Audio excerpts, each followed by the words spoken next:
Welcome to The Good, the Bad, and the Sequel. This is the movie podcast where we're talking sequels and we do it in two parts. The first, an interview with an actor or someone involved that made the film worth watching. And the second, a discussion of the sequel, what they got right, what they got wrong, and how it could have been better. I really hope you enjoyed last week's interview with a true champion, a legendary casting director, Fern champion. God, the story she had to tell about discovering the likes of Mickey Rourke, Cameron Diaz. We talked a little bit about Friday the 13th, but so much about Cheech and Chong that was just absolutely mind-blowing. And tomorrow's Friday the 13th. So, of course, we got to cover one, and we're covering the final chapter, the fourth one. Spoiler alert, it's not the final chapter. But before we get into this, man, one of my favorite horror movies of all time, I got to introduce you to my partner in the sequel watching journey, Jamie Riccardi. Jamie, how you doing? I'm doing great, Doug. How are you doing? I'm doing great because when I go back and watch this movie, I've seen it so many times. And I don't know, there's just little things that just like, I don't know, the nostalgia factor and just how great Friday the 13th movies like trump all the other horror ones in my mind because of all the characters within the movie. Yeah, I agree. This is definitely out of all of them, I like this one and Jason Lives the best. Like those are my two favorite. But watching it again, I do have a huge question about this movie. Huge. Yeah, there's a couple. Yeah. No. Well, throughout the movie, my biggest question, I'm going to say it right now, is I don't know what the plot is of this movie. I don't think there's a plot. We'll work through it. All right, because I'm very confused. What's the plot of the movie? Otherwise, I mean, the second half of the movie is just amazing. The whole movie is amazing. And that was the voice that you just heard of a horror movie sequel expert. Man, it's so hard when you have somebody that's been on this show so many times to break them all down. First, Fly 2? No, Texas Chainsaw 3. Texas Chainsaw 3, Leatherface. Fly 2, Return to Sleepaway Camp. Grizzly 2. Come on, what was the other one? I think we did this last time too. we did it last time, but we forgot. Amityville 2. So this is the sixth one, and that is Chris Egan. Chris, how you doing, man? I'm really good. It's good to be back. As much as I truly 100% enjoy talking about those other sequels, I'm super excited to talk about this one because it's one of my favorite slashers. It's one of my favorite slasher sequels. Super fun movie. And I'm ready to dive in. And I didn't think I was going to have that many notes on this just because of the way I have tons of notes on this movie. Like this movie. No notes. You have no notes? No notes. Oh, well, your brain is a big note. I mean, you don't really need, written paper. You know what? When I write notes, I stumble over myself. I'm like, oh, I got to get to this. I'm much better at just naturally having it pop into my head as we're talking. Not all of us are as professional as you. That is true. Thanks. So I did rewatch the Crystal Lake Memories chapter 4, just as a little refresher too. And it's so cool when you see that Joseph Zito, who directed, he worked with Fern. Fern casted this movie. She also casted Missing in Action. He directed that Chuck Norris movie. So going to this movie, he's thinking this is it. They're killing him off. Everything's set up to be like that. So at the beginning of the movie, what's the thing to do? It's just a flashback of the first three movies all like put together. I love that. I love that part. I thought that was just, telling ghost stories, but like talking about all the movies, showing the kills. And it really goes right into it before the credits. Like it was, I loved it. That was a great beginning. Yeah, they do recaps in most of these sequels, but I feel like this is the one where it really makes the most sense because they did go in really thinking it was going to be the last one, or at the very least the last one that was going to be a Voorhees centric flick. Yeah. Now being the horror expert being the horror expert that you are, did these movies come out at the same time as Halloween? Like, was it a battle like every year? Like, No, actually, so you had Halloween 1 and 2, which was like 78 and 81. Yeah. And then in between that, the first Friday the 13th was 80. So you had Friday the 13th, 80. The first four movies were 81 to 84. So they're banging them out every year. And you didn't have Halloween 3 was either 82, no, 83 or 84. But that was not a slasher movie. That was its own thing. So it really wasn't trying to compete with this. And then Halloween didn't come back until 88 with Halloween 4, and Michael Myers came back. So there was a huge leap in time. But you did have by 84, now you were getting the first Nightmare on Elm Street. Okay. You were starting to get other things. And then you had a lot of the one-offs in between these movies, like My Bloody Valentine and The Fog. You had a lot of one-offs, the Prowler, stuff like that. They didn't have sequels. So. And this is why you're our expert. So I'm just gonna ramble for 2 hours. Now I wonder if like Mancuso, like in that documentary, he's the producer. When he was thinking about this one, I wonder if he was kind of influenced by like Carpenter. Like, okay, 4 Jasons is fine. There were really 3 Jasons. We're done. The idea is stale. I wonder if that was his mindset, or he was just like, I want to go on to bigger and better things. Or do you think he was just like, you know what, we've done this story, 3 times. How many times can you tell the story about a guy slashing people at a lake? When it makes $31 million against a budget of $2 million, yeah, but what is keep doing them? Is 5 was the ambulance driver, right? Okay. So, but when does it start getting away from the lake? Is that they're pretty much at the lake or in the vicinity of the lake all the way through 8 until they get on the boat. Okay, till Manhattan. Yeah, for 5 minutes. But it's really like 1 and 2 are really at the camp, and then 4, 5, or 3 through 5 are near the camp. They're in the same town area, and then 6 is in the surrounding area, and the camp. It's a little all over the place, and then 7 again is like in the surrounding area. Okay, it's really 1 and 2. And 6 are like the summer camp. They're at the camp. The counselors are there. The rest of them are kind of like in the vicinity of the lake in the camp. And somehow the camp is never closed down. No, all through these movies until 6. 6 is when it's reopened. Yeah. Okay. 1 they try to reopen it, everyone dies. 2 they try to reopen it, everyone dies.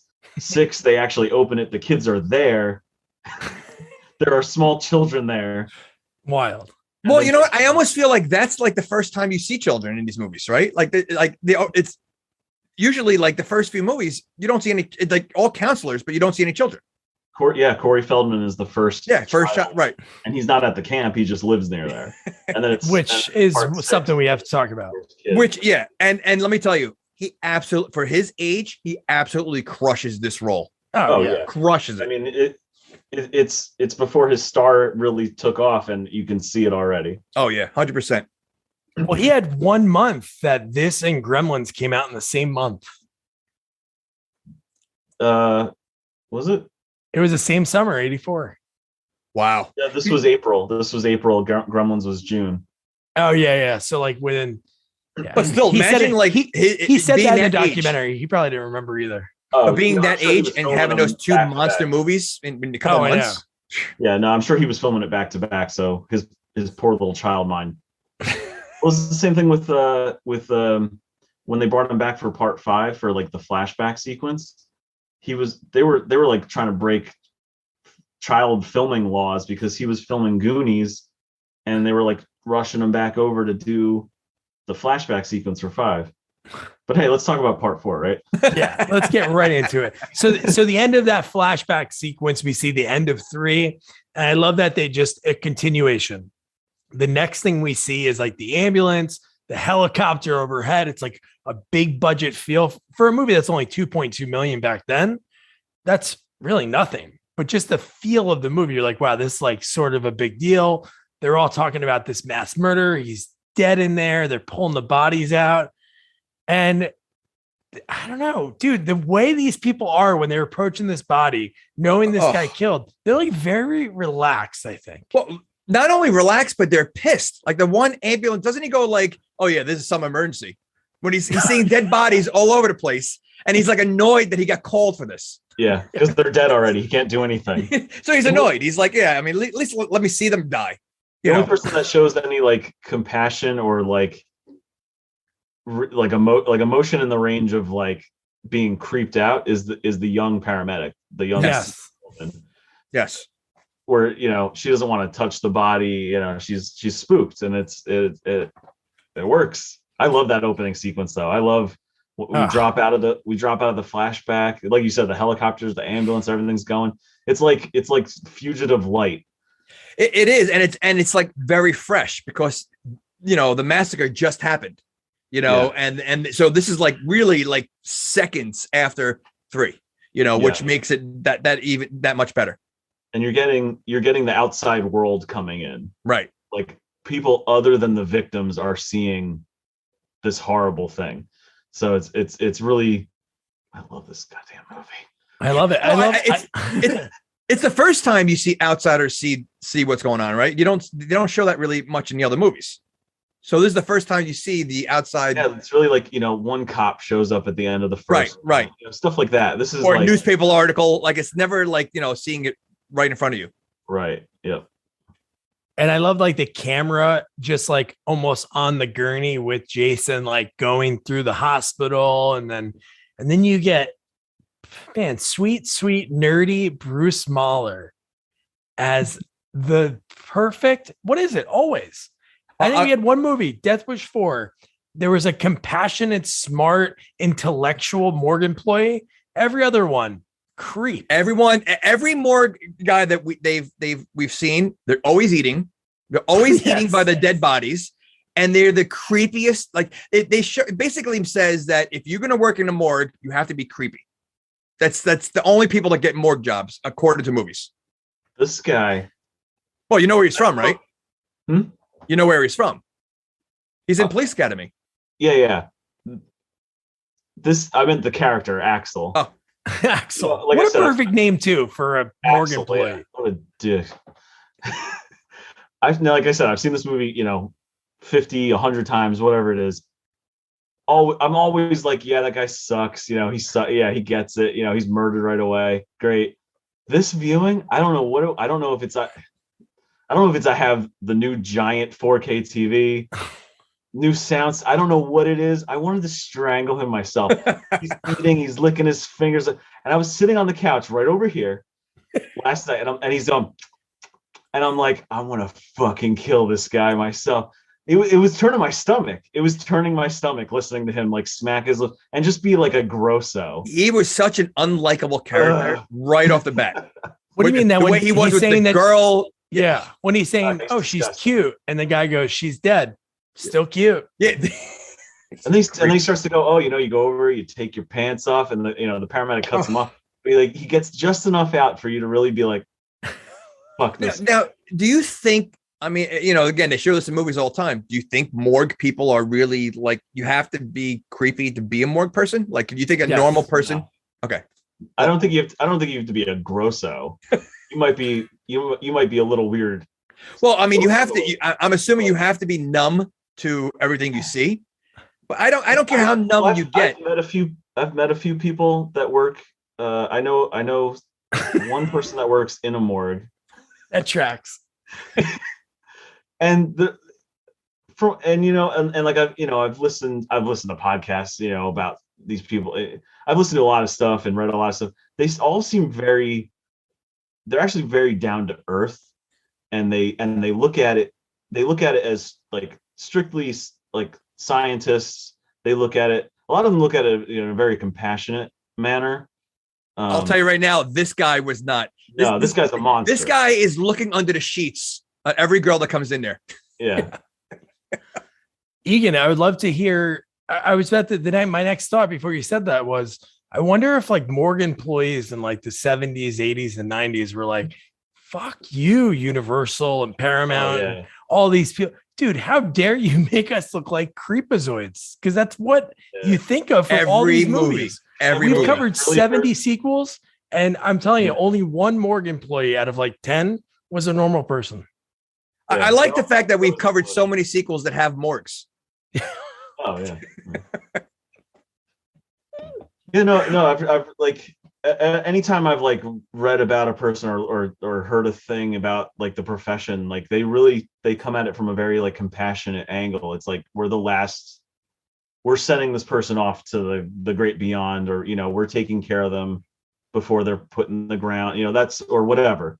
So it's weird. I think you have to be a little weird and shut off in a way. But then not shut off in other ways that I think most people are. Like, I don't want to think about death. No, I agree. I can't imagine people in real life eating in an area of dead bodies. Because first of all, I'm assuming that room's got a desk or whatever. Oh, that room's got to smell. I mean, it's got to smell. And then he puts his sandwich down on the body. What is it? He's eating a bagel with cream cheese. There's just cream cheese everywhere. Well, I mean, he's wants to meet the girl in the same. Like now, again, I'm sure there's multiple rooms in that hospital. He couldn't pick a better place to meet her. That he wants to meet her in front of a dead body. Wait, not even the fact that the dead body. The fact that he's watching aerobics on the TV with the mass murderer on a gurney behind him with the lights off. Yeah. Was that aerobics though? What was that? Because softcore porn. I don't know. That's and of course now I have to like look it up while we're recording, but that video you want the website of the aerobics? The video that he's watching it's used in other movies. I want to say it's in a trauma film or something. Oh, really? Oh, you mean the same video? Yeah, it's the same thing. It's the same video. It's used in some other horror movie. Whatever it is, but it's definitely in something else, and I'm just gonna Google it. So that nurse, while our horror expert looks that up, the fact that nurse, he's like, come on, let's go in there, and you're like, why would you go with this guy? Why would you go with him? Oh, he's not gonna go with him, and then she goes in there with him. She seemed like she was grossed out by him in the beginning, and then she literally goes in there looking for, and she walks in there looking for him in the dark. Yeah. Are hospitals that horny? If you're a hospital employee, Halloween 2, everyone's horny in hospitals. Well, I think in the 80s, I don't care what profession you were, everybody was horny. Everybody's horny. I do like his line when he says, "Hey, that's you they're talking about, pal," and he pats Jason. All right, I found the video. So it's a real workout video. It's called Aerobicize. And it stars Darcy DeMoss, who I'm just gonna wait. Darcy DeMoss from Jason Lives. Oh, she's in Jason Lives, and she's best friends with our future guest, Kathleen Kinmont. Look at that. So maybe that's how they found her for the role. She made the role. I'm gonna go on that. Yeah. Wow. Interesting. That's great. And speaking of the nurse, did nurses wear those hats? I've never seen a nurse wear a hat like that. She wore like a hat like it's like the 1930s, but maybe that hat signals you're horny. Maybe you get to work, you're like, I'm not horny, don't wear the hat. I'm horny, put the hat on. I think nurses were wearing some form of a hat like that. I think up in the 80s. Yeah, because even like for example, I just showed my buddy American Werewolf in London the other day. Oh yeah, they're wearing all the nurses are wearing the hat. I know that's England, and they have slightly different uniforms and things, but they're all wearing like the big white hat. In England, don't they wear the bobby hat also? Yeah, those cops wear some silly hats. Yeah. So they're definitely known for wearing silly stuff anyway. Going old. So back to Axel and the horny nurse from the 80s. The fact that they're like getting it on, she's pulling the blast down, they're hooking up, and then Jason's hand falls. Total cock block. And I love that from there, she's like kind of pissed off that Axel would do that when it was kind of her fault that she is hooking up with him in that spot. So maybe she just wanted an excuse. Yeah, I was wondering why she was so mad. I think it's the realization of what am I doing in a morgue? Yeah, exactly. Yeah, she was like in the moment, and now this, and then like that happens. So then she's like, "Oh, this jerk has talked me into like screwing him again. We're in the morgue, mass murderer. I touched the dead body. And I think it's a culmination of annoyance and like anger just spilling out. It's a lot of frustration coming. Yeah, but she seems a little like like mood swings because like she leaves there in a like she was really mad and she goes right to work the next she walks in the next room and starts doing inventory like nothing just happened. So I mean, like I don't know what she wants. Just to get her mind off of it. And then the next scene was one that Egan was just screaming at he was cheering in the movie theater. And if he went in a time machine, watches in 84, just knowing that Bruce Mahler, Axel, puts Jason away in the freezer, doesn't close it. He doesn't close it. And then he pops the TV right back on the aerobics with Darcy DeMoss. And then, dude, I love that kill. Okay. Before we get into this, so yeah, I have a question because in other Jasons, he needs something to make him become alive. Electricity or twice, right? Once in the water and once. So how does he become alive here? He's not dead. He's just not dead. Oh. So he was playing dead the whole time? Yeah, he was playing dead. All right, so he's pretending. He's pretending. He slowed his heart rate down. He's like, I'm just gonna wait it out. Okay. All right. He's good at that. He does a good job. There's the whole question of how is he alive in the first place? Because the whole reason this started is because he's supposed to have drowned. Yeah. That's never answered. Well, I mean, not for nothing. I mean, after this movie, the fact that he's alive for any other movie is amazing. So, he's like, he's undead. We get into supernatural with that. So, but he also has Jason. His body also heals miraculously, from this movie on. So, yeah, yes and no. He's like rotting in some spots, but other spots heal for some reason. Yeah, he's fine. I love that. So Axel gets his throat slit by that saw that they use in the morgue. The hacksaw. Yeah. And twisted. And his head gets twisted. Twisted. Yeah, I love that. Like he was already dead, I think, but I guess he just wanted to just add a little. He does a lot of hand kills in this movie. Injury. Dude, the kills in this movie, the cool thing was that they brought back Tom Savini, who was, basically Jason's father, quote unquote. In the first one, just the special effects. In this movie, what I think it's so cool what they did for him was if you look at Tommy Jarvis, it's basically Tom Savini as a kid, with the mask building and everything and the way he was. And the kills in this movie, I think every one of them I love. I think his kills in this movie were the best of the four movies, by far. Out of the first, the first three. I mean, they weren't your typical, and it was more mass murderer kills. Yeah. It wasn't. Yeah. Yeah. All the gore effects are top notch throughout. And then I would say even, not to jump ahead, but I think the most basic one is the girl getting thrown out the window. But other than that, everything is it's a great kill. It's awesome. I love that one. But everything else is up close gore, blades and faces and things. And even the nurse, when he goes in, she's like, "Oh, Axel, I told you no," and then grabs her by the throat, puts her up, and then a scalpel right to her heart. Well, I also noticed one thing Jason does in this movie that I don't think I never noticed before, and I don't see him doing any other movies. He runs in this movie. Yeah, and he never runs. He picks up a little bit of a pace in 3. So you're saying that after this movie, he got he was out of shape, so he stopped running. Yeah, I think he runs. He does a little bit. 7, he's pretty badass. The way Kane does it in his first movie, he's he's still doing the big lumbering. Yeah. But 2, 3, and 4, he's quick. This one, it's probably where he runs the most. Yeah. Ted White, who's a legendary stunt guy, did this movie. I met him a couple of years ago. Yeah, I've met all the Jasons. Ted was great. Ted's a legendary stuntman, like you said. When I was looking at the IMDb though, there's another Jason in this movie. There's another actor that plays Jason in one scene. Oh, probably in the flashback. No, in the hitchhiker scene. Oh, that's Tom Savini. Yeah. That's the guy from Dusk Till Dawn, right?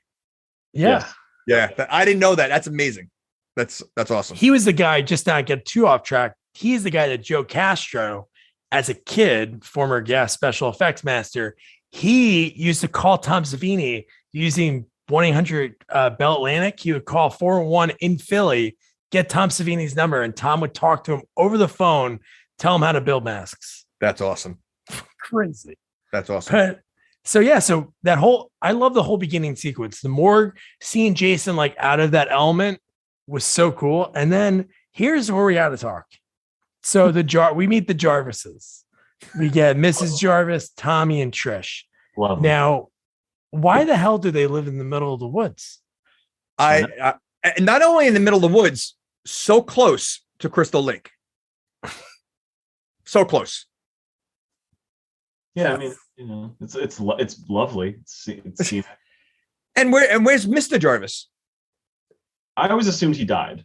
Well, no, they said they got divorced because Trish says when she's talking to that hitchhiker, she knew for 2 minutes and let him in the house. Well, we have a lot of questions about that too. So that's But anyway, she goes, "Yeah, my parents are separated, but I'm always hoping that they're going to get back together." But this is the one question. I know this might be in a little bit of a later scene, but the newspaper says that there's a mass murder, which happened close by. Correct. And why are they still going for jogs? And why are they leaving the house? Because he's dead. No, it said that he escapes. Everyone thinks Jason's dead. Oh, from the morgue. Yeah, the body's gone from the morgue. That's an updated newspaper. Yeah, do they see that though? The family sees that? Yeah, she's reading it. I hope she sees it. Hey, sometimes you skip the headlines, right? How about the 1985 blanket behind her? The crocheted blanket. Everyone had that. The Roseanne blanket. Yes. Yeah, the Roseanne blanket. You're right. I mean, like, why are they still there? Knowing all that. I mean, now if he escaped now, this is the third time now that this killer's killed people, and they're still at the same house. Not bad smart parenting. Jarvises. It's bad parenting in all these movies. That's true. Well, the second one, it's no one actually knows it's him. It doesn't get out. It doesn't get out until this one. Who he is? They figure out who he is. Okay. The second one, he slaughters everybody. There's a couple final people left, and it ends on like a cliffhanger. But it's supposed to be that he just went back into the woods. Not So it's really not until this one. So in the second one, they never caught the killer. They didn't know who it was. Yeah. And then the third one is still at the camp. Yeah. It's not the camp. It's like this. It's like a bunch of people renting a house. Okay, but it's still in the area. I mean, obviously you have a killer on the loose that you never caught. And you're still gonna have people go visit that spot. I mean, it's ridiculous. Well, that's also the series. The timeline makes no sense because 2 is supposed to be 5 years after part 1, and then we really don't know how much time has elapsed. So this is really the first time that the greater world knows who Jason Voorhees is, or at least knows that he is responsible. He is alive and he's responsible. So this is the first time they connect it to the first. Okay. Yeah. Yep. That's it. Now, like we mentioned before, we were talking about that we saw the Jarvises, and then now we meet the 6 kids for the first time. The team. I don't think they have every single stereotype in that car. Every single one. Yep. And McFly is the same character he plays in Back to the Future. He's McFly. A little more eccentric. He's a little more reserved as McFly in this one. Or it's a little cuckoo. I would say he's typical nerdy, can't get a girlfriend type. George McFly is eccentric. He's a weirdo. Yeah, I agree. I think it's the opposite. This kid is he's weird, but he has a bunch of friends. They clearly but wait, all those friends, they all crap on each other. There is no loyalty in that group. My friends crap on each other too, but it's really Teddy Bear that really lays into him. And you know what? Out of all the characters, I hated him more than the other ones. I just didn't like his character. Yeah, he's a dick. He just he I guess he's supposed to be the cool guy, and he's just so not cool. Like, not you know, cool. Well, no, he's the guy that thinks he's cool. right. And The it guy just, that thinks he's cool, oh, which is how his arc plays out perfectly. oh, that I did like though. His arc was the way it went is absolutely perfect. And he's Yeah. from The Last American Virgin. He's the guy with Diane Franklin. Well, that's funny because he's the only one in this movie that didn't get any action. That is true. Shouts to Diane Franklin. Shout out to Diane Franklin. And it was pretty cool because the two actors, Crispin Glover and Lawrence Monasoon, they like really gelled a lot on set. So all their dialogue was like improv, and then they actually kept like the dead fuck line because they filmed this one earlier. So that was like a running joke throughout when he does the fake computer. He's like, "Oh, it says here that you're a dead fuck." Let me put in the old computer. You know what? The girls in this movie should not be hanging out with these guys. No. I mean, they're all a bunch of losers. I mean, let's be honest. And these girls are pretty hot. I think, like, out of all the movies, I think this movie has the hottest girls. Yeah, I agree. Judy I mean, it's hot Harrison? girls in the other ones, but I would say in a bunch. Some real foxes in this movie. Yeah. Yeah. So then this is the first time in the series also that you see Jason Voorhees' mom's name. It says Pamela, which I feel like that was an homage to some producer's mom or wife or something. But how weird was that roadside little like cemetery? Who else was buried with her? There were like 5 other crosses there. I don't know. I think it's just supposed to be that it's such a sparse area that it's probably like one of the few actual grave sites. Yeah, but is it really sparse? Because it seemed like it was right in front of them as soon as they pulled over. I mean, it wasn't hidden well. There's some expanded canon that Jason's father is buried there as well. Ooh. Was there ever talk of his father? No, not in anything official. Like there's stuff they were gonna put him in like a sequel at one point. There's mentions of him in like a back comics and things, but nothing screen official. You know, I'm surprised they never did like a prequel, like a story of Jason. You know, as a kid. They've talked about it. There's been so many pitches over the years. So like it's insane how many like sequels and prequels haven't come to light. But there's definitely been talks over the years. I don't know what their plan is now, but there's too many lawsuits going on. Yeah, but I mean, like you have 10 movies. Like what? They have 10 movies, right? There are 12 movies. Okay. So yeah. 12 movies. You're gonna tell me you think space should come before a prequel of how Jason becomes Jason? Like, I mean, that's just like I'm surprised that movie was never made, but they made Jason go into space. Yeah. I would rather see. I'd like to see a movie with Jason's dad show up. That's what I mean. Like his backstory. It was going to be like I think it was going to be like classic abusive father type kind of thing going on. Nightmare on Elm Street did it. Yeah. They did. So then they drive back to 6 kids. They see a hippie hitchhiker in the middle of nowhere, trying to get to Canada. Yeah. And it seems that she gets a lot of turndowns because her sign is ready to say F you. That's awesome. Right away. So basically she's probably been there a long time.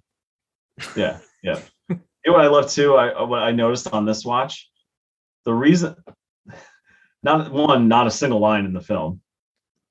She's all face acting. She's got the double-sided sign. She raises her middle finger.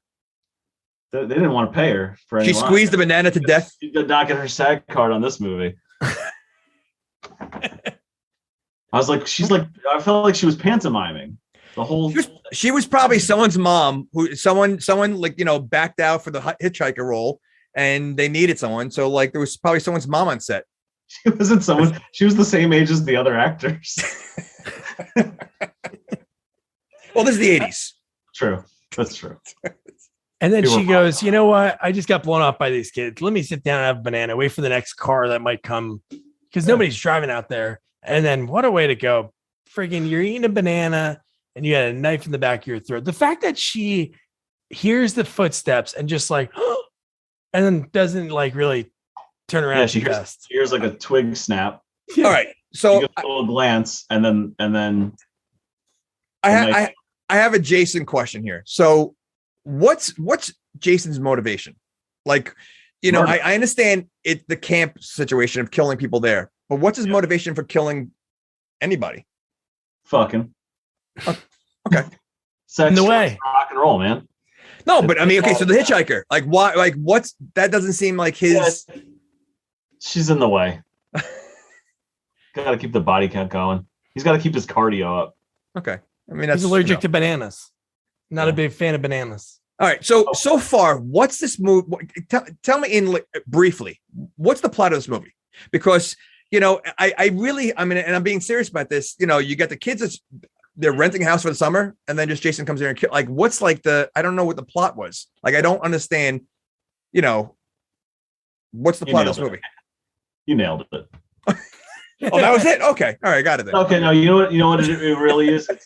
He's escaped from the morgue, and he's making his way back to the camp. He wants to be at the camp. He wants to be in those woods.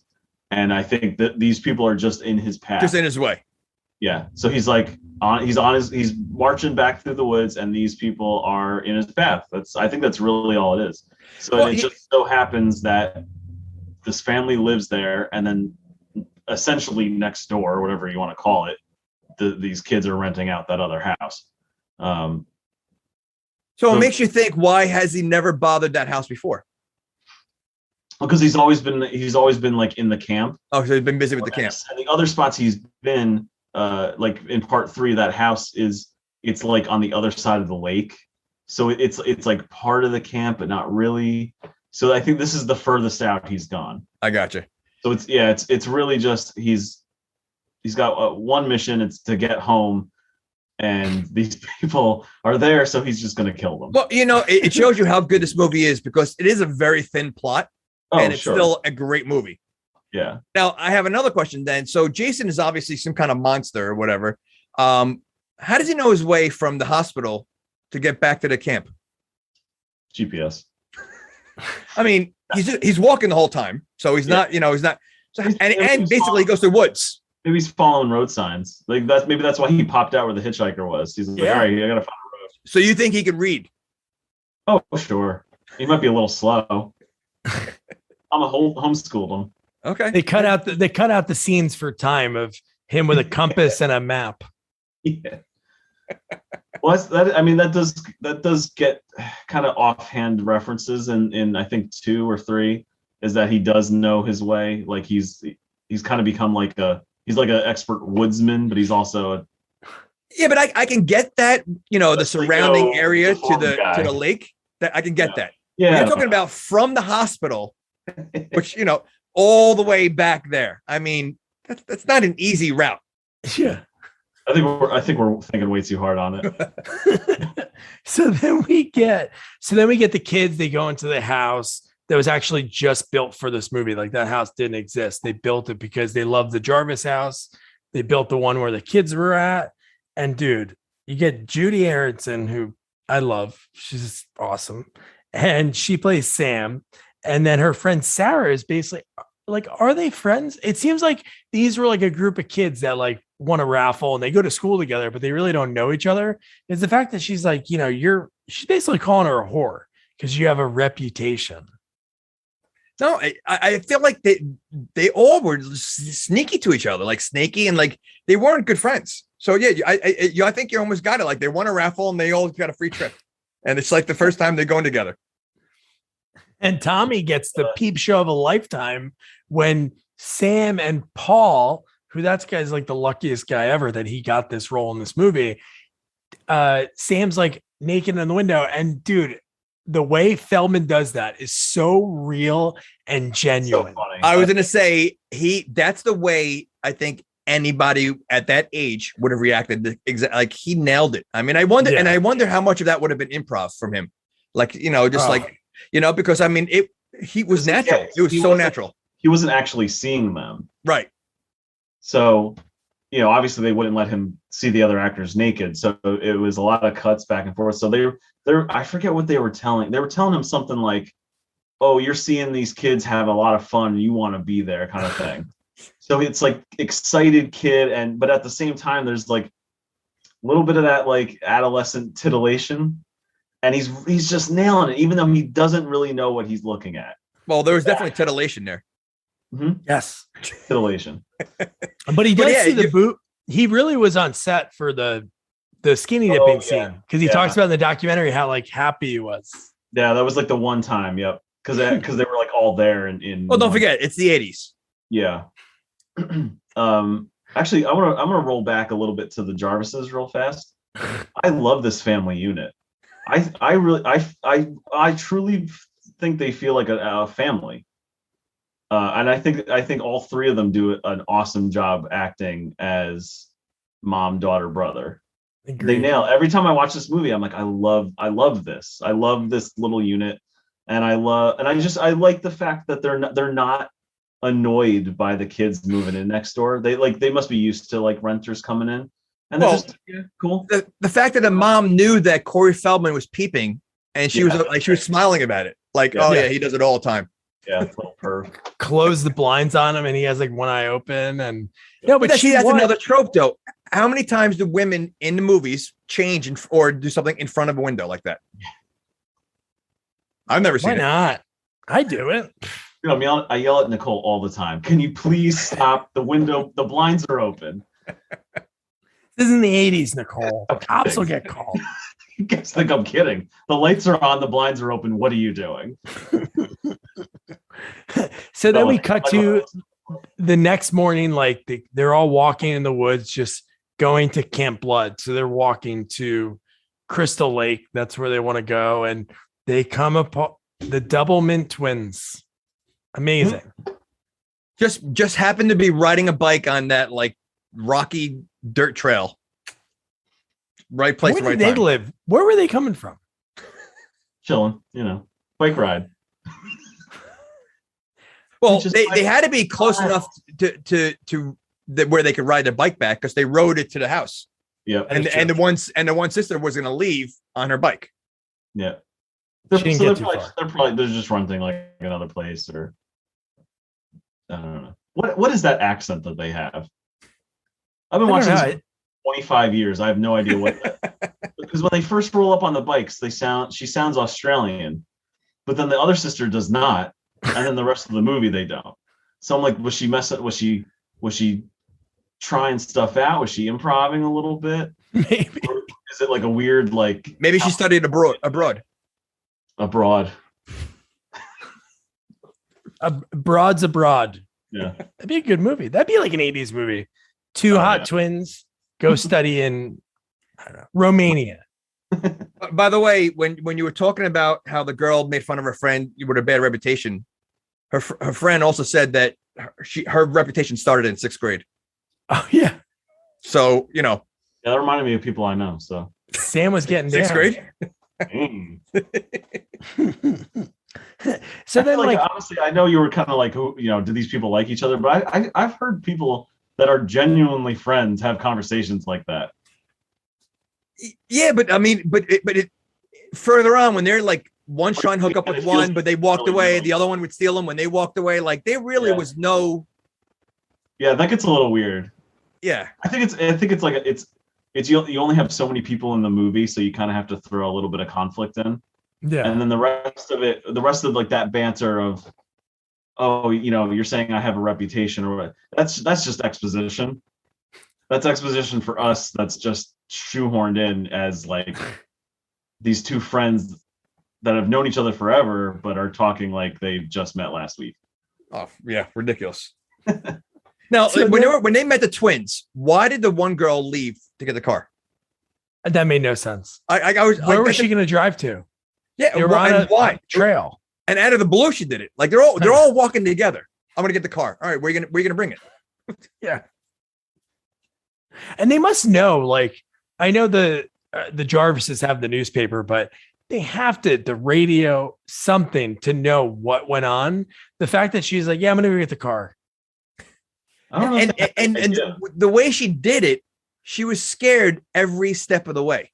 Yeah. So like, the fact that she's going alone, and then like there was a scene where she was literally walking backwards for a good like 30 seconds. Yeah. Spooky. Because she heard something. And then right now, cut. You're poking holes in one of my favorite movies. I don't appreciate this. Hey, it's my job. That's my job. Well, wait till we get to this Tarzan swing. Oh my gosh. The worst swing I've ever seen in my life. It really was just there. It was probably just there and they used it. They barely made the water on every swing. Oh my God. And then skinny dip. So we get a skinny dip scene. The girls are getting naked. Does it happen that fast? Does it happen that easy back then? I hope. I wish. I dream. I mean, it just seemed like, first of all, it seemed awkward.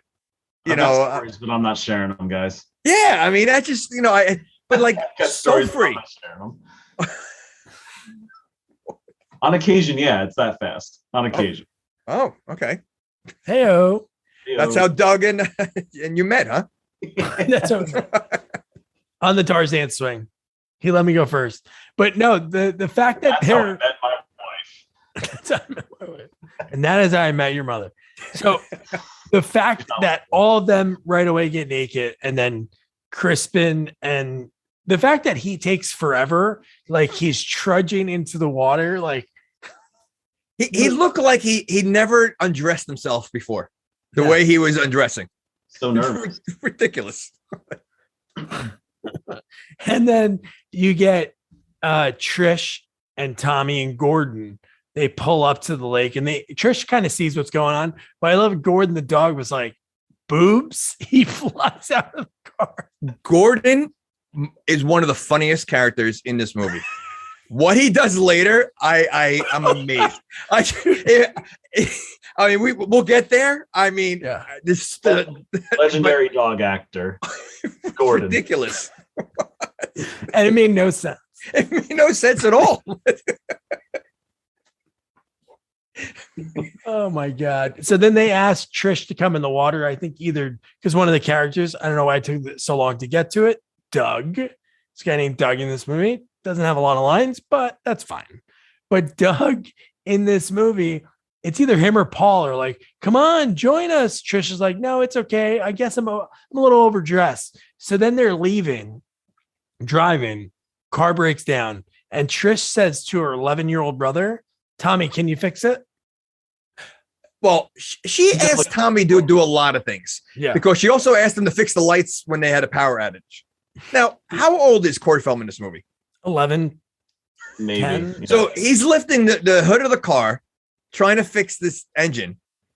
Well, I think that plays into his, like, he builds all his monster stuff. He's supposed to be like a little like whiz kid, like he knows. I know it's weird. Those masks are ridiculous. Amazing. How he made those. It's just latex and plaster of Paris. Oh, that's it. Okay. I can barely make a mug out of clay when I took, and this kid's making these masks that are like look real as anything. Yeah, stuff that Savini had laying around. Well, it also, I mean, as much as we love the family, the mom should be a little concerned that the kid's walking around with alien masks during the day while playing video games. I love it. And then you go in his room and he's got all this creepy stuff. I mean, the mom should be a little concerned.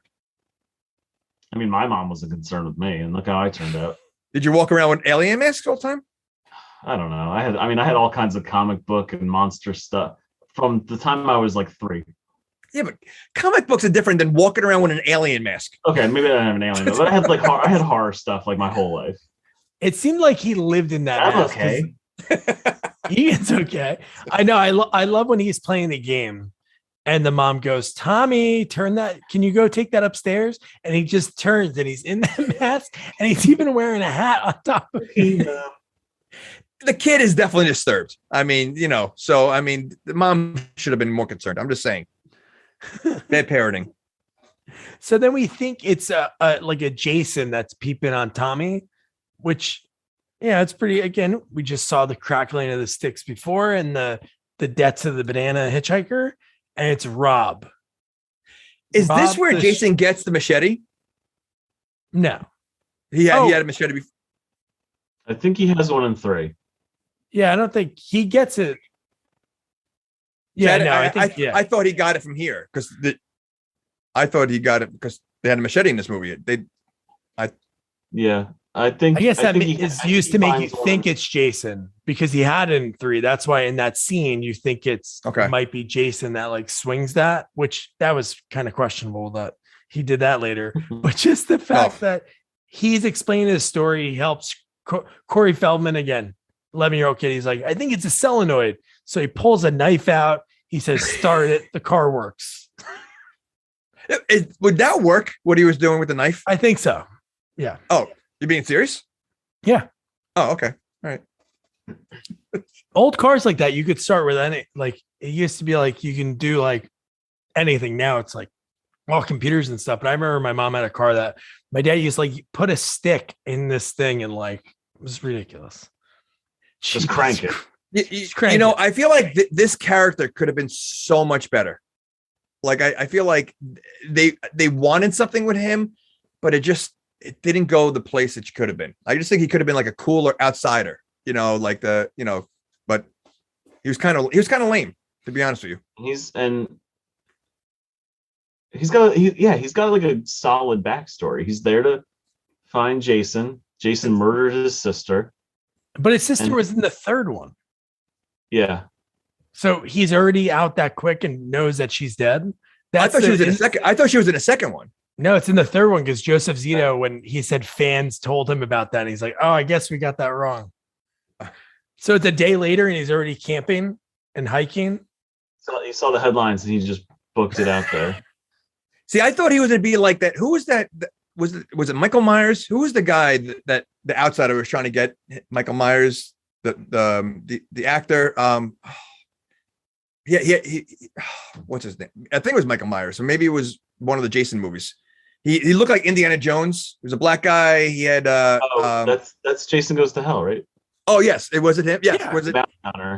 Yeah, what's his name? Steve Williams is your name, yeah. Yeah, I thought they were going to have something like this. Like this guy was going to be like that kind of thing where, you know what, he's got the backstory, he's got the, you know, the machete, and like he's going to be like a big help in this search. And he really wasn't much of help at all.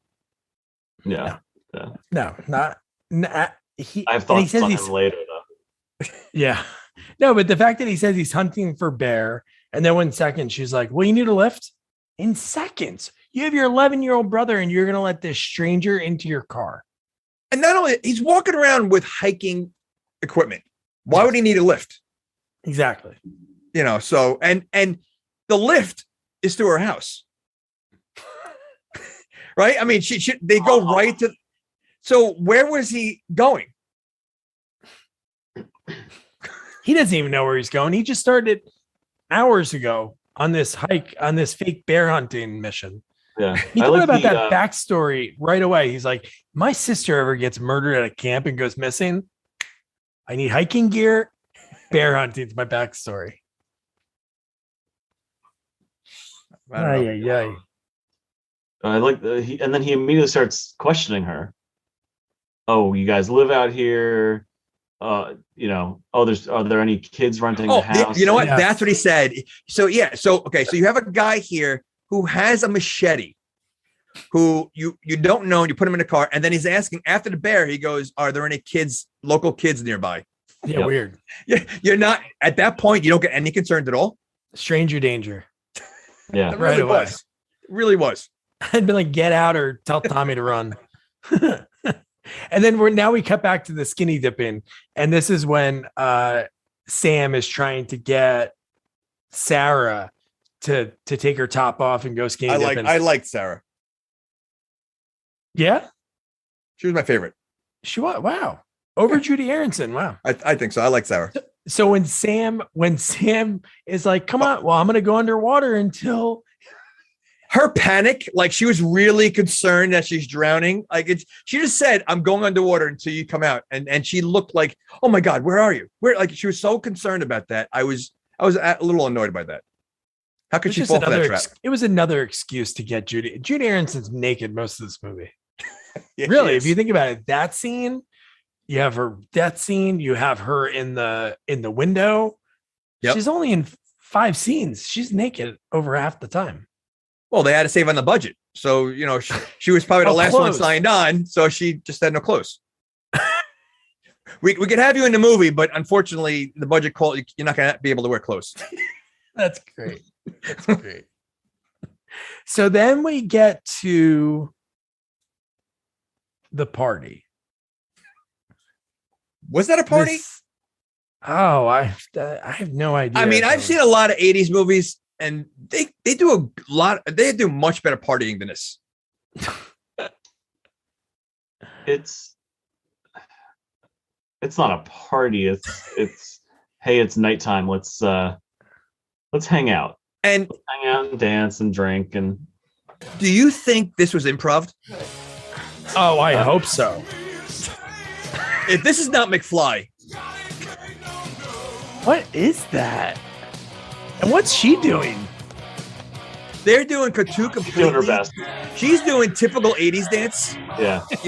And he's like moshing. No, I think the cocaine just kicked in.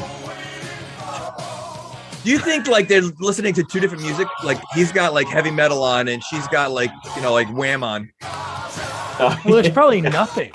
There's probably nothing playing. So you think that's how he normally dances? Yeah, they probably think of something because you're not going to play anything on set because that'll interrupt the sound. No, so they're just miming. So that's what he normally dances like. Yeah. I always felt like they did a good job. If that music's not actually being played on set, I always felt like it sounds integrated in. Whereas a lot of times I feel like dance scenes and stuff, it always feels disconnected. Yeah. Well, I don't think you can get. They just played it on set. That's what I thought because I mean you have two different styles right now. You have her again slower, and he's going crazy. Like then definitely clearly not listening to the same music. And then we get at the same party, we get the creepy Teddy when he's sitting over the girl he's known for maybe it's at night now. So they obviously could have been hanging out for a while. He does want to give Teddy Bear a kiss and he's holding this teddy bear. He says that line, I think 5 times. I was going to say he says the line 5 times and it didn't work all 5 times.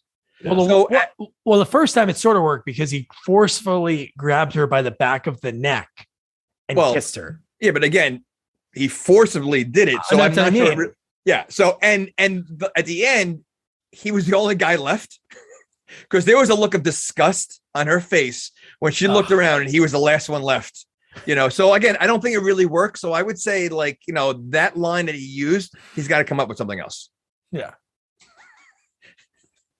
And then his twin that he forced himself on leaves, starts hitting on Paul, who's with Judy Harris and Sam. And then it turns into a slow dance party. She's wearing Paul's hat. And you're just like, wait, what's happening? Yeah. Everybody's with everybody else. As I said, there was no loyalty whatsoever. There was just, like a swingers party. It really, without swinging. It was a swingers party without swinging. Musical chairs. Yes. Just trade off. And then cut back to the Jarvis house across the street. Rob the bear hunter is in the house. Mrs. Jarvis is totally fine with the stranger in there in her son's room. Wait, so he barely was in there for 2 seconds when he's holding Tommy's hand and Tommy says, come here, come upstairs. I want to show you something. Yeah. And the mom's just, like letting it just go, like not a concern whatsoever. Tommy's line of, come on, I want to show you something in my bedroom. In my bedroom, right. Has irked me for many years. And I wish they had just left the word bedroom out of it. If they had just said, hey, I want to show you something. Hey, come look at this neat stuff I've got. Something. Look at my masks, something. Yeah, something. And again, he's holding his hand. Like build stuff. And he's holding his hand walking up to his bedroom. Yeah. Yep. Just waving. Unreal. That's so ridiculous. And it would be funny if the mom's like, oh, who's that guy? Oh, some bear hunter. Oh, yeah. Where'd you meet him? He helped us with the car. And then he was asking me about if there's any local kids around. Normal stuff, right? Anyone partying? Or she could have said like, oh, who is that guy? He goes, oh, it's the bear hunter. Oh, Tommy's always bringing these guys home.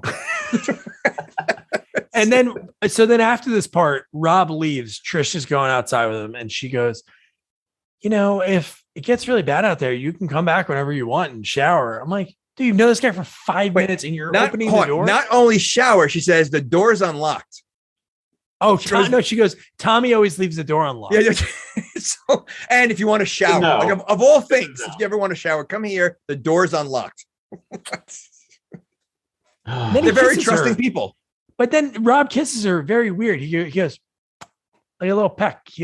I'm like, whoa, 5 minutes. He's probably like, you know what? She's offering me the house. So a kiss on the cheek, that's got to be standard or something. And then the next scene bothers me so much too, because you get the twins that are shotgunning beers in the worst possible way. Wait. Was that a shotgun? Well, it's an attempt. Basically, it wasn't even close to their mouth. They were spraying it all over each other.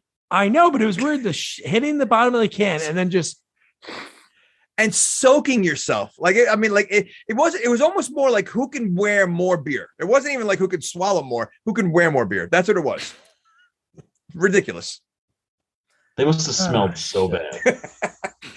How many takes do you think that took? Like they had to dry off with a towel, do it again, Honestly, they might have just done it in one. If they got it, this is a low budget flick. They might have just done it in one and moved along. I would hope they did one, because if they did if they left that as how bad that shotgun was, it has to be one, because wouldn't they be like, all right, well, that's nowhere near a shotgun. Maybe they have like some frat bro on set. He's like, bro, twins, you got to put it a little closer. I was thinking that, like, I wonder if they said, all right, we're going to have you guys shotgun here. And they're like, do you know what a shotgun is? Oh yeah, we know what it is. And then the next thing they do that, and they're like, you know what? Screw it. Let's just leave it in there. What? This party going. So Paul is blowing off Sam for the one twin. She's even wearing his hat. So then Sam's like, whatever, I'm going to go. Wait, so is Paul dating Sam? I would think so. They had the room together. They are together the whole time. But yet he's hanging out with the other girl. Yeah. In front of Sam. Yep. Yeah. And she seems to be mad, but she doesn't seem to be mad. I know. Maybe it was a raffle. Honestly, they both suck. Well, again, it's the 80s. So it's Paul, right? Paul And Sam. So she's annoying. He's a dick. Break up. You know what? This really might be a swingers party. Because she's like pissy the whole movie, it feels like. And then he's completely in the wrong. He's flirting with the twin right in front of her. Of his girlfriend. Yeah. Like clearly, like, hey. Maybe he's trying to break up with her. Maybe. But then again, he felt guilty and he went after her later on. So he did. But the fact that she goes, you know what? I'm going to blow off some steam. What do I do to blow off steam usually? I usually walk towards a foggy lake. The creepiest lake possible. Yes. Middle of the night. Pitch black with no clothes on. And then not even just that. Let me swim to a yellow raft all by itself. That looks like it's randomly in the middle of the ocean or in the lake.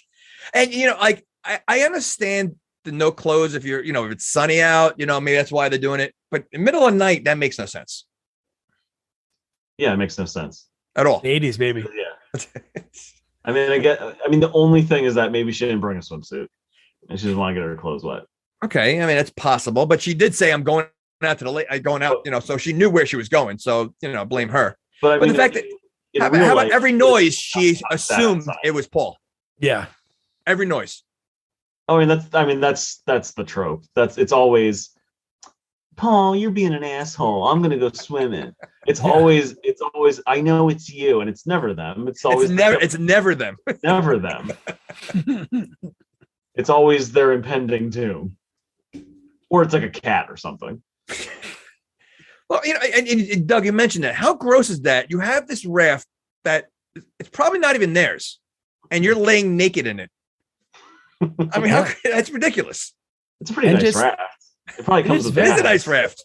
But yeah, no, I wouldn't want to be like just flopping in there naked. And, like, I'm sure there's like dead leaves and shit in it, like somebody could have. When she first goes in a lake, you see a lot of algae and everything. I don't like to go in a lake during the day because I don't know what's crawling in there. And she's going in the middle of the night. The inky black depths of the lake. And what the music in this scene, like the soundtrack for this movie is awesome. But just the fact that her last words are "screw you, Paul," and then just Jason flies up, and that scene's so cool. Just seeing that knife come through underneath, and you see it wiggle in the back. Like they cut the full one that like goes like shows a lot of it, but even just that little bit looks so good. He does a lot of cutting in this movie. Yeah. Like not just stabbing, he stabs and then cuts in a lot of this movie. A lot of dragging of that. Yeah. I love the shot of him coming out of the water, but it's so quick.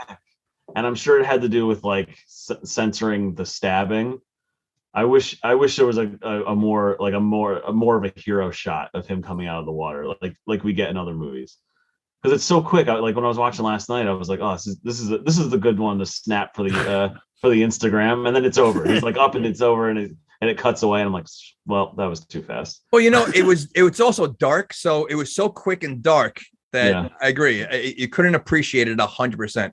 Yeah, I do love the quick action of it, though. Oh yeah, dude, I love that. I love that kill. All the kills really through the whole movie, and we get a bunch of amazing ones coming up. But so then we get Paul.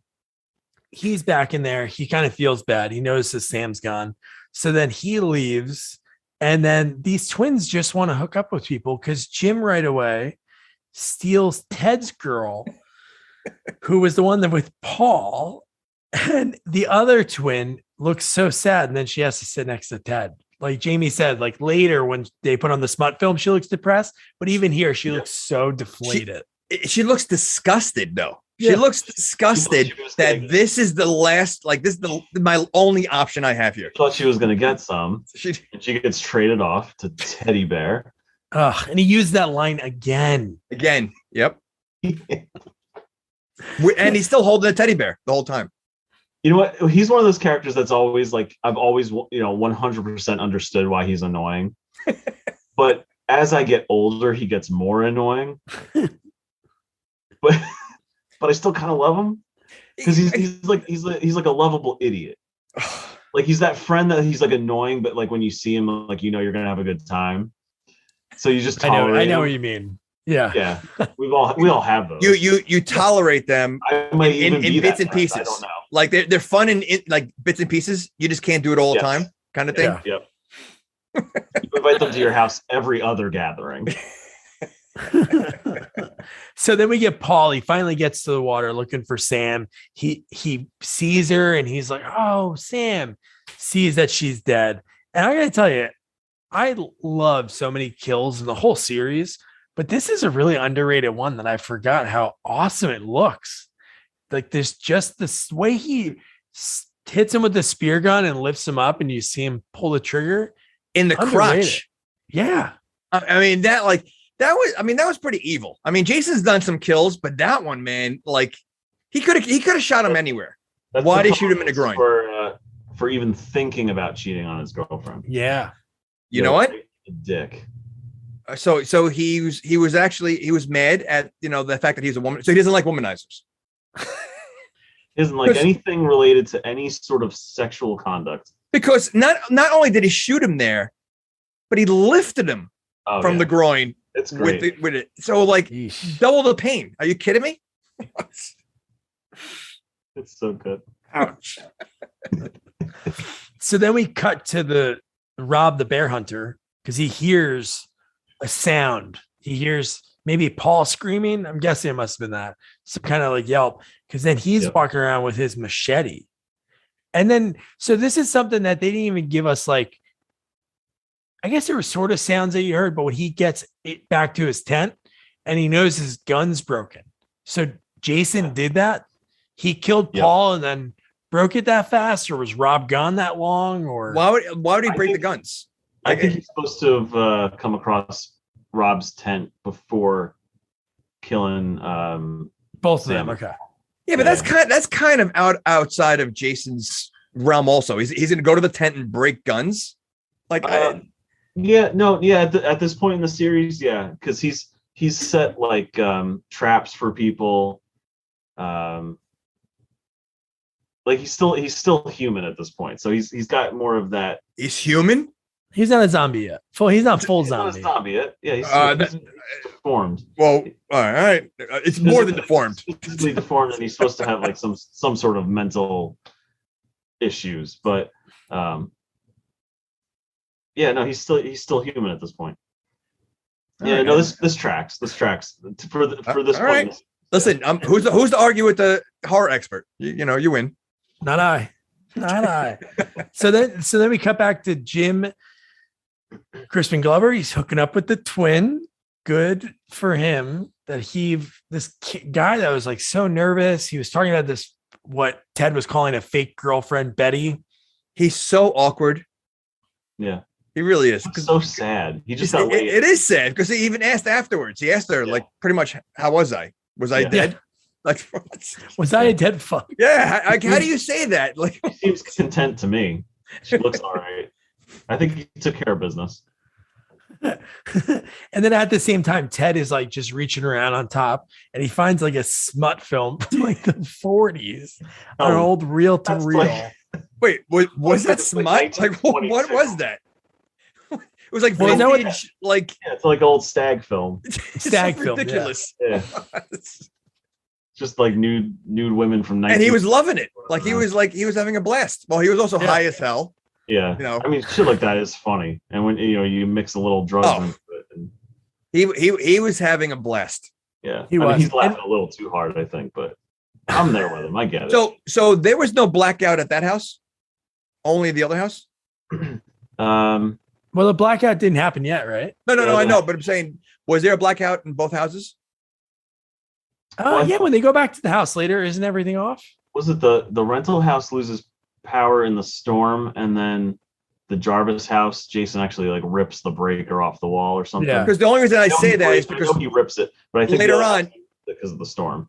Yeah, but later on, when they go to the house, the projector's still on. That's true. Makes no sense. Fuck. You're poking holes in this, Jamie. Damn it. God. Maybe it's battery powered on the generator. How else are you gonna watch the vintage films? Yeah. You got to have backup. Gotta have backup. Isn't it funny? It's almost like they forgot about Doug and Sarah for a while because they're just sitting on a couch in the back, like watching Ted watch this smut film. And Sarah, who's a virgin, obviously, she is like getting her going because she goes to Doug like, never seen anything like that. Never has. You didn't think that was hot? She's got it's Doug, right? That she's with? Yes, yeah. Doug. Yeah. Yeah. He's like knockoff Rob Lowe over sort here. Of. Yes. He looks like Rob Lowe and Jared Leto smashed. Had a baby. Smashed together. It kind of looks like the guy from Stranger Things. Oh, sort of. Yeah, sort of. What's his name? The crazy guy. Crazy guy. You're talking about the one that was like the tough guy in the second season, huh? The guy that works at the Dairy Queen. Yeah, the brother of the redhead. Oh, I know you're talking about. Okay, yeah. There's like 3 people in that show that look exactly the same. Really, when I just thought about that show, there's like 3 people that look similar. So then at this very same time, the other twin who doesn't want to be with Ted, she's disgusted sitting next to him, goes upstairs and goes to her sister and says, "Hey, we should go now." She's like, "You go alone." And it's like, ouch, it must be so far. But how selfish. I mean, just because she wasn't hooking up, she had to ruin her other sister's time. Not cool. Not cool at all. And then the other sister saying, "All right, go ahead in the middle of the night on your bike." In the pouring rain, right? In the pouring rain. You just sleep on the couch. Just right. Well, you've always seen like that one like friend, usually the girl, when the girls are together, and you have that one friend that's not hooking up on everybody, who's ugly, who just gets annoyed. Like, everybody come out, let's go now, and no one wants to leave. Time to go. It's always that girl. Everybody knows that girl in that one group. Yep. And this kill scene, which we'll talk about it now, but then I have a little cut together of both of them. But this one I always thought was so creative. Just seeing her leaving and going to grab her bike, and then you see the lightning, the shadow, and then you see Jason with a pole. Is that all it is? It's like a pole, shoves it into her stomach, and then they cut back inside to the smut film, and you're like, all right, that's over. And then they just show the side of the wall on the outside, and then you see the body just get thrown into it. I love that. Yeah. Creative. What's good about that too is like, you know what's happening.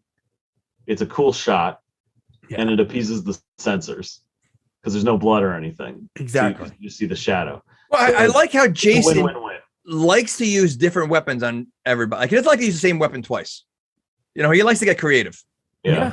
You know, so after he uses one thing, he's like, all right, let's try. What else can I use for the next one? Like, he's just, you know, he's very creative. He switches it up, man. Yeah, He does. YOLO. That's what makes him different than Michael Myers. Yeah, I love Jason.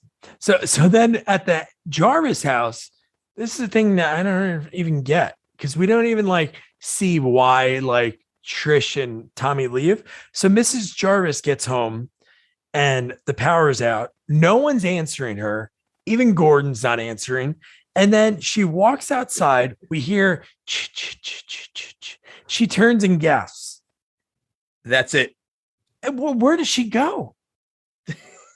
They don't show the kill at all. They don't show her anything. No body? Nothing. I don't get that, because he could have usually plants the bodies. He usually puts the bodies in places, and you'd think maybe that would have one that had been in like Tommy's room or something. Her face was like, you know, like in Clue when like you see who the killer is. Yeah. Like her face is like, oh, it's you. And then like, you know, that she's there. Yes, exactly.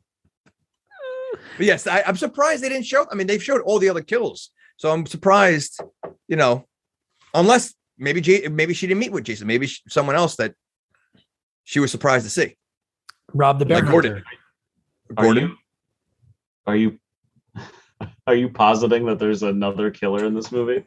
Or maybe it's her ex-husband. Maybe he's a cuckoo. And that's why she was surprised. And then they ran off and left the kids. Wow.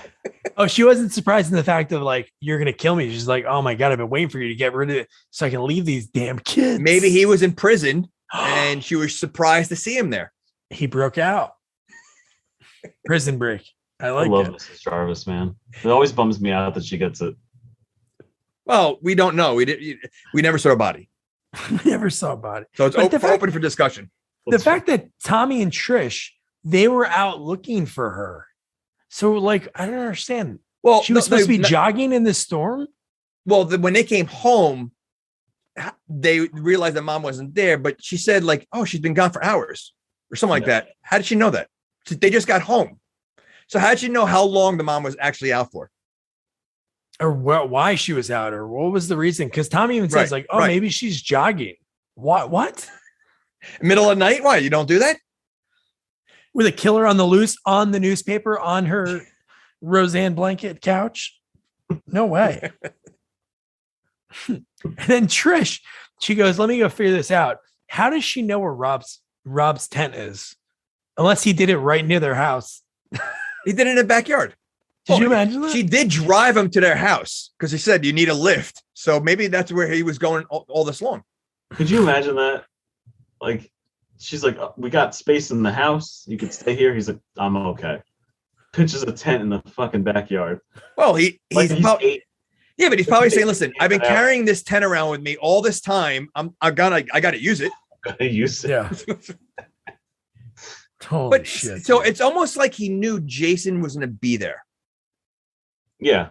He's got a sixth sense about these things.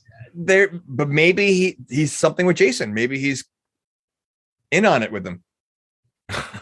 Well, I don't know about that. That'd have been the way that relationship would have ended. It would have been well, maybe, but yeah. Well, Jason had no use for him that anymore. But I mean, how does he always at the same spot that Jason is always? Yeah, I don't. The thing that is very confusing is the fact that he would think Jason. Again, he doesn't really know Jason. Like, really, he just knows that Jason killed his sister at the camp 2 days ago. Really, that's what happens. Or 3 days ago. But the fact that he hears somebody in his tent, he goes, let me slash a machete into it, but barely into it. Again, Jason would have done the same thing. Jason has a machete. He's got a machete. He's slashing like a maniac. Jason slashes like a maniac. I'm just saying there might be something more to it. I know there's some leaps in logic, but when you look at the previous two sequels as well, like Jason's an urban legend, and it's now this point that most people realize it's true. So maybe he's coming at it from, there's been all these stories about this killer. It's always been kind of like wishy-washy, even though there's been some deaths over the years. Now we know it's a physical it's a person.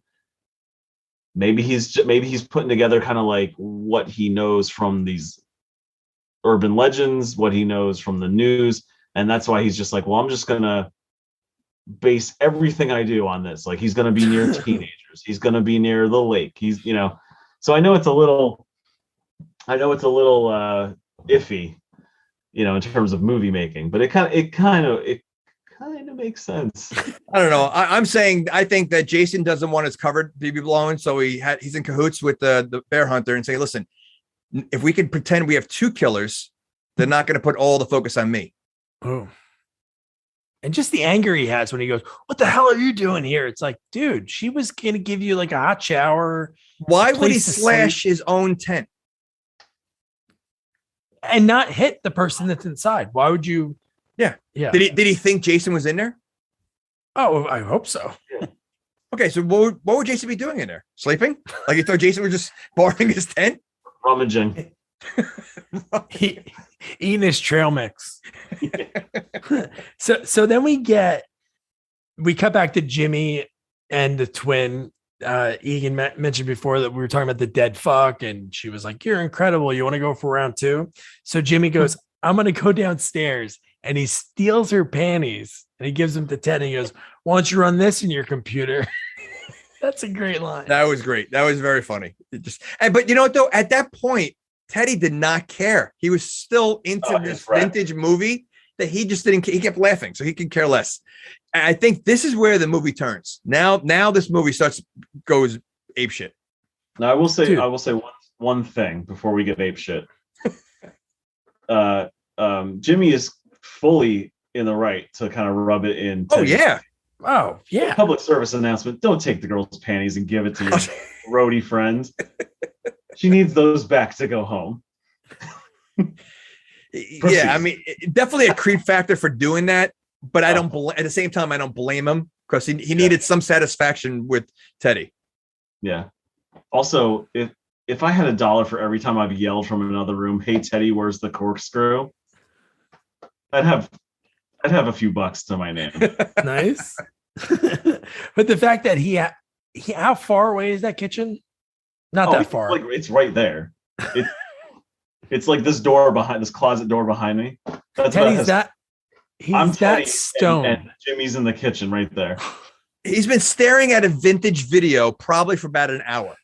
So, I mean, screw. And it's right. And then Jason's like helping him out, puts it right through his hand. Okay.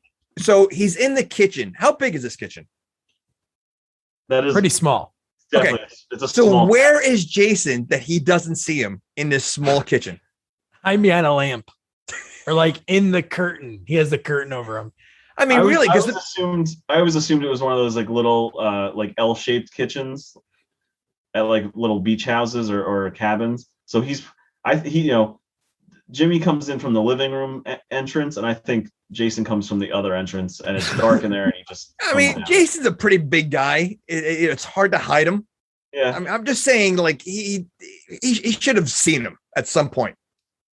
The magic of movies, baby. But again, so quick, like the Judy Aronson kill.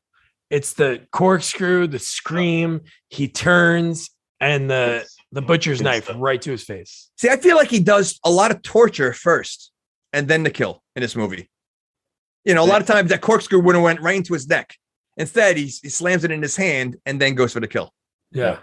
Well, Jason is angry. I was going to say that. He's definitely angry in this movie. His mama was killed.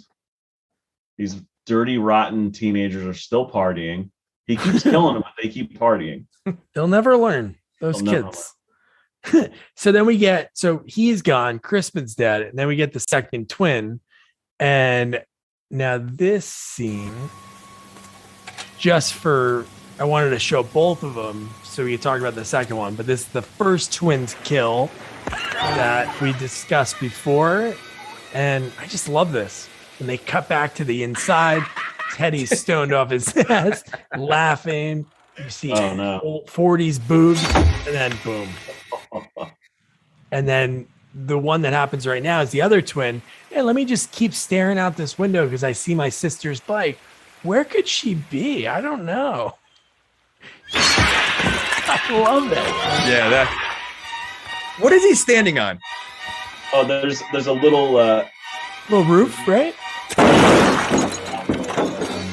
That's great. I love when the windows blow out. But yeah, no, he's standing on like a little the house like butts out on the first floor there. So he climbed it on the outside. He climbed onto that thing. So he killed. So he killed. Absolutely explodes through a window and grabs her. Yeah. Well, there's a lot of going through windows in this movie. I mean, that's his signature move. He does. There's about 4 of them. There's about 4 going through the windows, or 3 or 4. Yeah. The window budget out of the 2.2 million, the window budget was probably like $1 million. They were just blowing through windows over and over. Yeah, a lot of sugar glass. Holy shit. And then we get the whole thing we talked about earlier with the exposition and Rob talking about his sister that died.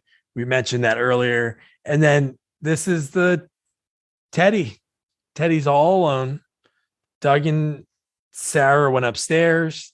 And this is a pretty cool scene. In a hot shower. Teddy all by himself. And he goes, you know what? Let me get really close to the screen. And he goes, you want to give Teddy Bear a kiss? And then he's such a creep. Yeah. Yeah. He's such a creep. But the way he went was, it was cool because the footage, again, Jason's quick. Because how did he cut the footage? Teddy turns and somehow Jason ran all the way behind. Is he tiptoeing running like a Scooby-Doo? He does a lot of like in and out of the house and like moving around pretty, he's pretty agile in this movie. And this kill's great. If the camera panned back, it would be very, very like Marx Brothers. Yeah. One door out the other, just circling around, murder this person outside, come through, murder this guy inside. You're right. I love the axe in the back of the head, and then you see the blood rip through the screen in the back. All of them are great. Tom Savini did a great job in this movie. Each and every one is just top notch. Yep. And then Egan was excited about the shower scene with Sarah and Doug because they just banged, and Doug was like, "I'm in heaven." He was in heaven, and he goes, "I'm going to keep showering. You get out of here." And then, okay. And again. And I think I've said this before on other podcasts. The girls in these movies are able to tie these towels on so tight that they never move. No. They could run, they could fall, they could do it, and it stays in place every time. I could barely walk from one room to the other without it, like hanging off. and they're like they could do aerobics and it still stay on. Special movie towels. It really is. What is his line? He says, "I'm in heaven," right? Yeah, he says, "I'm in heaven," and then she says, "I'm in love." I'm in love.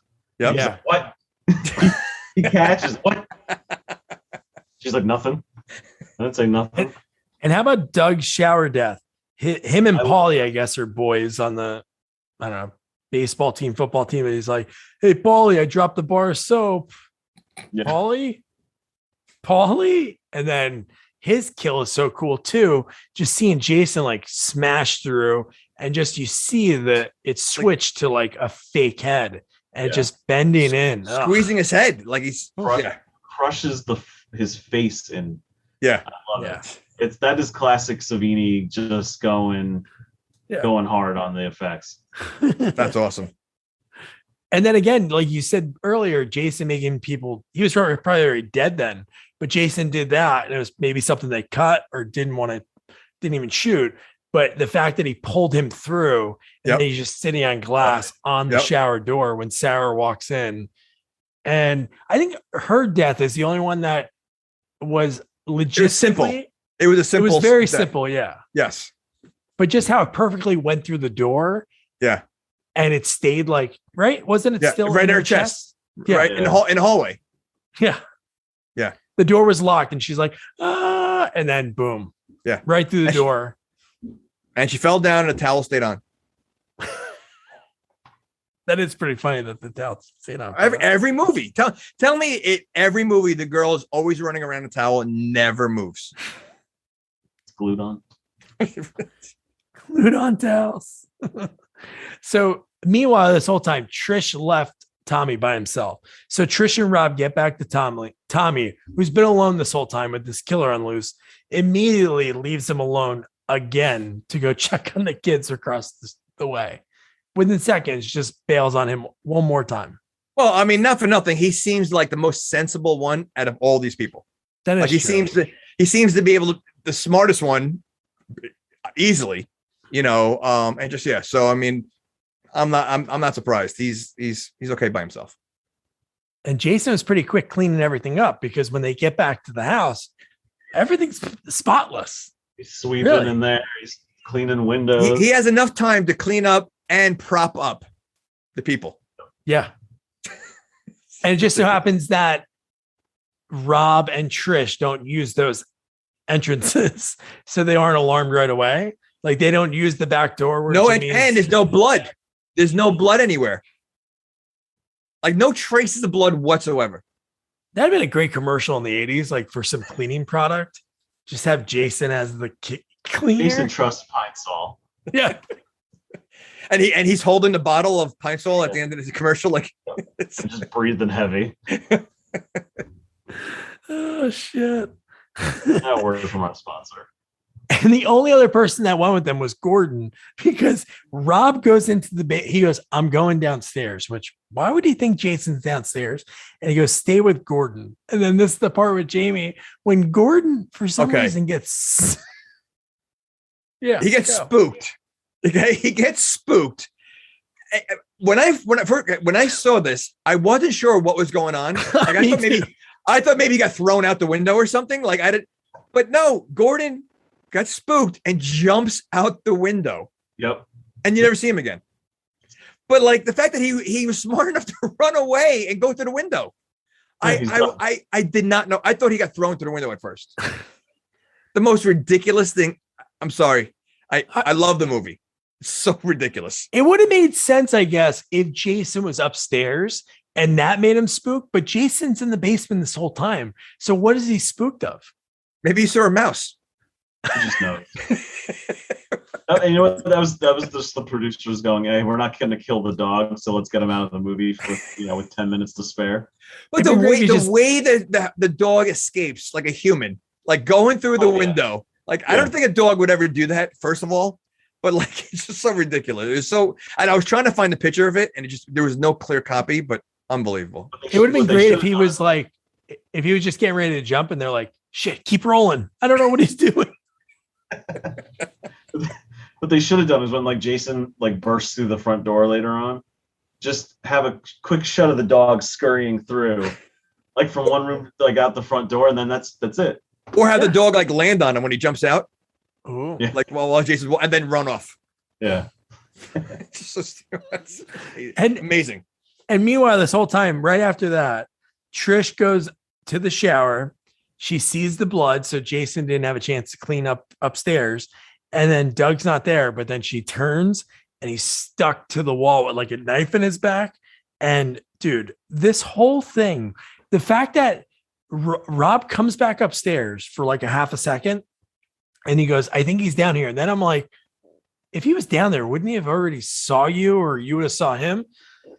He goes back down and then Jason is down there and they just start going at it and he pulls out a hammer and I'm like, what? Wait, are they going at it? Or is Rob just saying, he's killing me. He's killing me. Yeah. The whole time. Yeah. First of all, do people say that? Like if they're getting killed, are they going to say, he's killing me? Yeah, I don't think they would play by play their own death. That's what it sounded like. It's when you think about that, it's it's a very upsetting idea, but in the hands of this actor, it just comes off as insane. Oh, in a different setting, it's extremely depressing, Yeah. but the way he does it, He's killing me. He's killing me. Don't come down. He's killing me. He's killing me. And just the hammer, and he's just freaking So just ripping again, him up. what did this guy do the whole movie? Like nothing. He lurks. He lurks. That's it. I mean, he really they set him up to be this cool character who could maybe battle Jason, and he really does nothing the whole movie. No. In fact, I think he has like the wimpiest death because he's like crying. I mean, I guess that's the point, you know. You as the viewer, you're like, okay, this is the last movie. This guy's gonna kill Jason, right?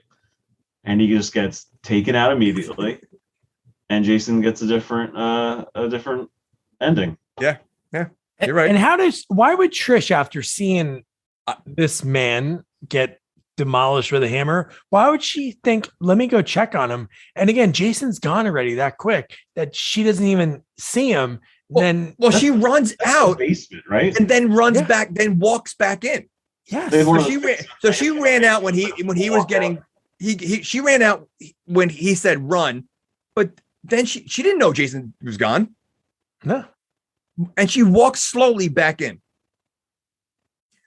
Halfway down, and then turns, and then Jason tries to rip her through the stairs. And then this is where she starts running out, and Jason set up the whole bunch of bodies because she sees Crispin Glover's body and kind of goes past it. And I do love when Jason leaves and he smashes through the body. I love that. Like it's a door.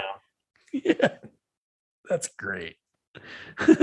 And Trish gets back home. She immediately goes to Tommy, give me these tiny nails. You just saw this guy rip through stairs. You think these little tiny tacky nails are going to close the door. Well, I mean, listen, she's not the brightest when it comes to Jason, because even when she's trying to block the door, she only blocks half the door upstairs. I know. So she really wasn't the smartest. But it's pretty epic when when Jason brings Rob's dead body with the hammer still in his neck and throws him through the window. That was cool because obviously that's how she gets the hammer, because she's pretty badass with that, right in the next part. But just seeing a human body get thrown, that was, oh my God. And how much power he has. I was going to say, the way he was thrown, it wasn't he threw the body far. Yeah. With power. Yeah. And then Jason, and then she starts hitting him with the hammer when he grabs Tommy through the window. And then Jason, he has it in his neck and he's wounded for a second. Then he takes it out and then he throws it. It reminded me of American Ninja when he takes the hammer out and throws it, and it just goes right next to her head. He misses her a few times when he throws things, so yeah, I mean, he might be exhausted though. I mean, he has killed a lot of people, and I'm sure hanging people up, hammering, them, everything. It's tiring. He's also got really poor depth perception because he's got that wonky eye. Yes, that's true. Who knows? Who knows how he's that is true. He probably needs a nap too. 9 times out of 10, it's just. Oh, that's why he was probably in a tent earlier. He was napping in the tent, Oh yeah, he's resting his good eye.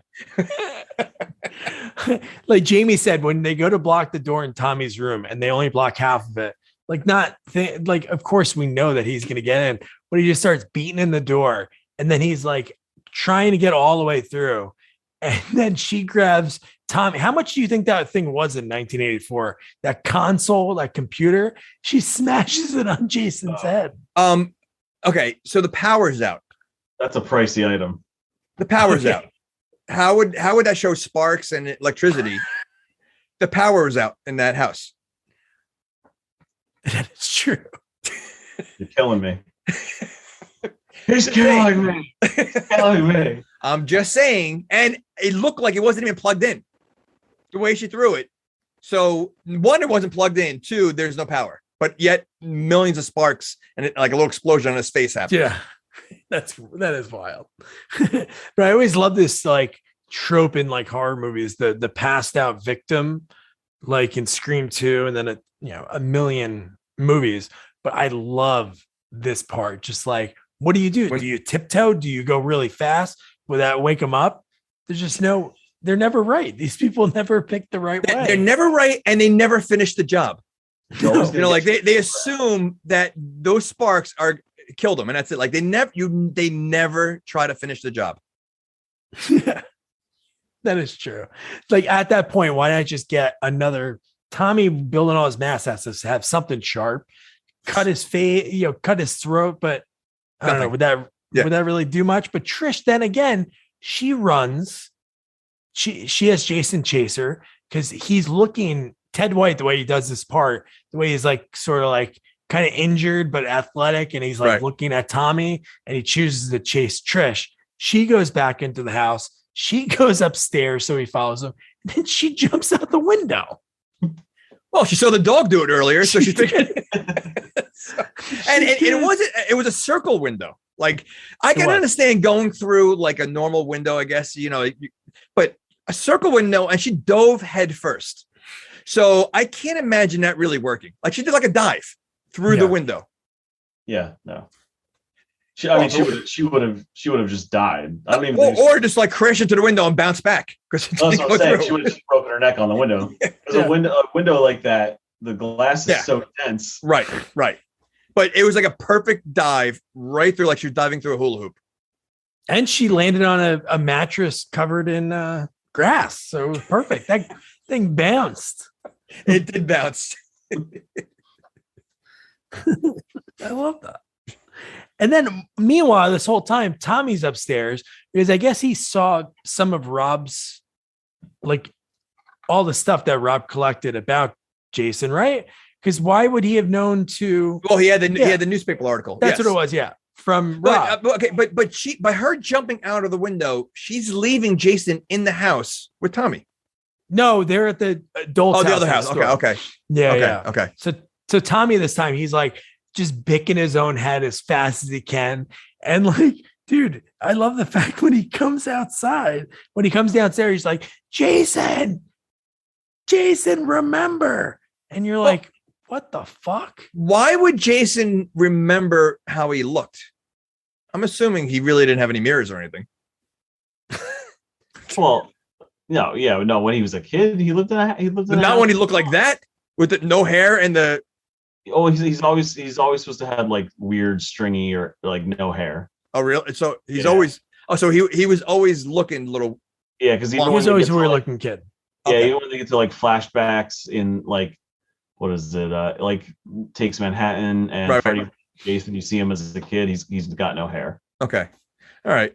Well, I think that was pretty ballsy for Feldman to do because what if it didn't work? Now he's like, damn it, I just shaved my head for nothing. Yeah. What's funny is it's one of those tactics that like the audience knows is going to work because stuff like that has fooled Jason in the past. But there's absolutely in the context of the story and the like with the people that are in this movie,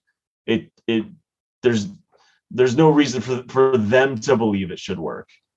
Yeah, but this is the first time they use Jason as the trickery, not the mom, right? Because they've tricked him. Right. So I'm saying there's no real like there's right. Really okay, no reason. Right, I got you. To do this other than to have the audience go, oh yeah, this is a spin on what we've seen in the past. Right. Well, I'll tell you, he did a good job though, because he looked pretty abnormal when he did it. Jason looked he's putting the makeup on around his eyes. Yeah, it goes all out. He he got him to calm down, let his guard down for a second, so Trish could grab the machete, hit the mask off of his face. Yep.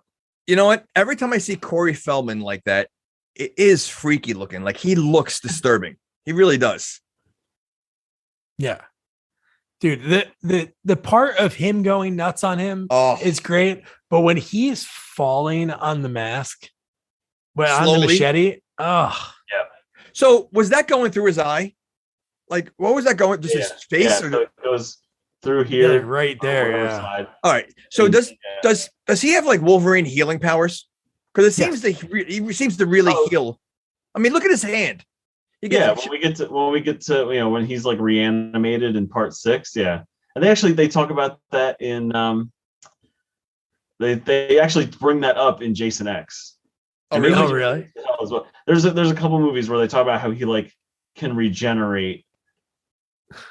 So because even in Jason X, they talk about how he can regenerate, and then he gets like those nanobots in him and shit, and then well, he would have to, because I can't imagine holding a machete with that hand the way it is like that.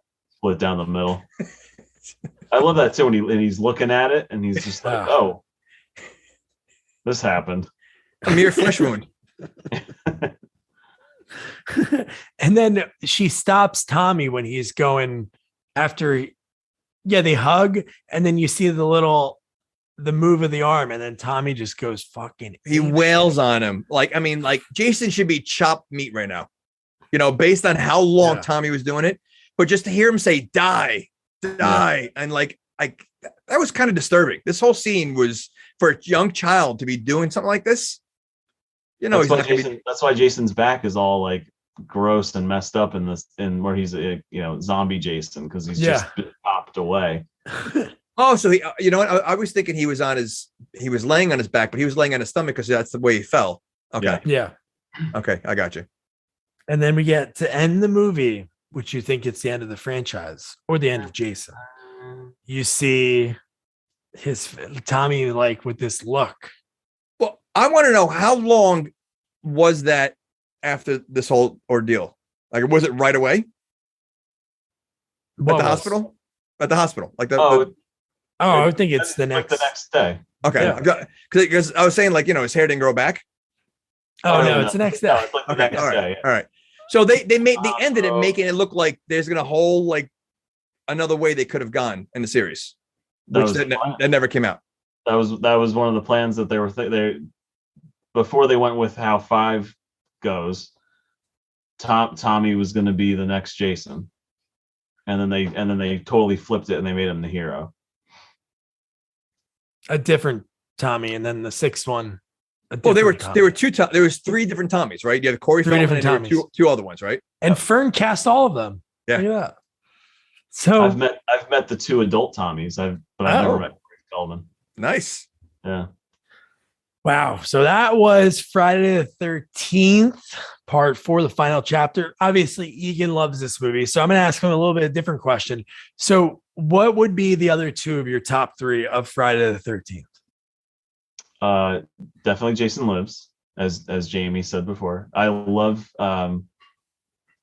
think it's like a perfect slasher. It's not a horror comedy, but it's a great horror movie with great comedy in it.